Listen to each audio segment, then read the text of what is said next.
Sixers fans, welcome to the weekly rant, episode number 1. Every Monday from here on out, I'm going to just do a rant about the week past of games from Sunday to today. It's not going to include games on Monday nights, just to let you know that ahead of time, and I'm going to talk about the Sixers and recap the past week. I'm already 16 seconds deep. I'm running out of time. Look, Sixers went 3-1 this past week. They beat Indiana, which was a phenomenal game. They came back. They played like dogs. That was an absolute battle of a game. Proud of the Sixers for that one. That's one of the better wins they've had all year. Arguably the best win that they've had this year. They came out, then beat Charlotte handily. The score doesn't tell the tale of that game because we blew them out. It was never close. We played really well, wire to wire. We came back, played Brooklyn, beat Brooklyn. That was a good game, obviously. The loss went to Portland, which was, of course, in Philadelphia 76ers fashion, an extremely ugly game that we had zero right to lose because Dame Dollar was out. Damian Lillard, CJ McCollum, and Yusuf Nurkic were all out for Portland, and you know Sixers basketball, they're going to manage to lose that game when they had no reason to.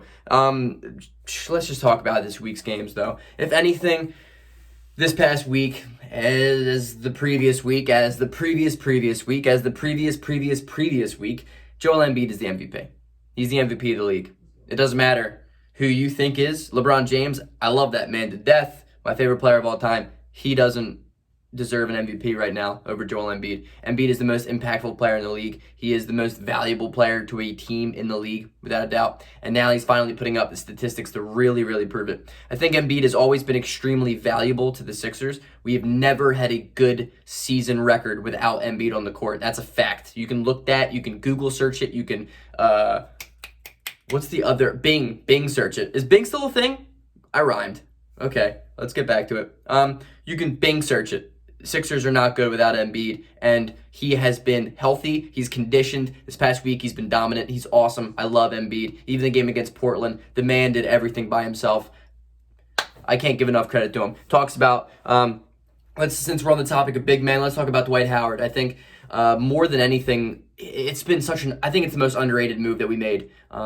We signed him to a veteran deal, right? It was a veteran minimum deal, probably for around $2 million, I want to say. And what's interesting is that the previous regimes went out and thought, you know what, we need to back up big man for insurance for Embiid. 100%. You know, the instinct, the thought was there, but the execution was off. We spent $108 million on a guy who doesn't deserve anything. We spent $108 million on a guy that we can get a guy equal contribution for $106 million less. And that's exactly what Daryl Morey did. He brought in a guy, a veteran championship winning guy in Dwight Howard, who seems to really just have the guys having a lot of fun. And it's an underrated signing. He has been awesome. He has been such a vital piece to this team. He has been the first real good backup big man I think we've ever had for Joel Embiid, and it shows dividends for the team. It really does. I would like to say Furkan Korkmaz, good for you, bro. You have been playing extremely well. Really improved this past week. Your shots are falling right now. He's feeling confident. Defensively, more than anything, I said in my video earlier today, defensively, he has improved. He has been good. His effort is there. He has mental lapses. He goes through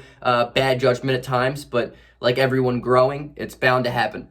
I'm proud of Furkan Korkmaz. I think he's playing well, and I am the biggest Furkan Korkmaz hater in the world. So I'll admit that he's been playing well. Continue shooting the ball. Continue getting minutes like that. It's going to work out. Then gets me to the topic of Ben Simmons. It's the best week he's had. It's the best week he's had all year. The last 5 games for Simmons have been like last year. Simmons has been really good. Really good, man. The aggressiveness is there. One thing I've really started to notice is how Doc Rivers utilizes him. Doc utilizes Ben extremely well off ball and in half court sets. There are not moments where Simmons is just sitting at the block away from the play anymore for 20 seconds, just completely out of a play. Because Brett Brown, he never utilized Ben Simmons well. He never did. When he didn't have the ball in his hands, Brett Brown didn't know what to do. Doc Rivers clearly has put in a lot of game planning, a lot of work, a lot of thought and effort into maximizing Ben Simmons without the ball in his hands. He's starting to be using more as a screener. He's a really good high post passer, and he's a really good passer out of the post in general. And I love the play that him and Embiid rock at the low post. I think it's a really impressive play. I think Ben Simmons' decision-making has been way better the past week. He's been extremely aggressive, and he's been putting up points, putting up more shots. He's getting to the line, and he's dunking the basketball. That technical foul he had on Tyler Johnson, beautiful. I love to see it. 4 seconds left in this video. Peace out. Go Sixers.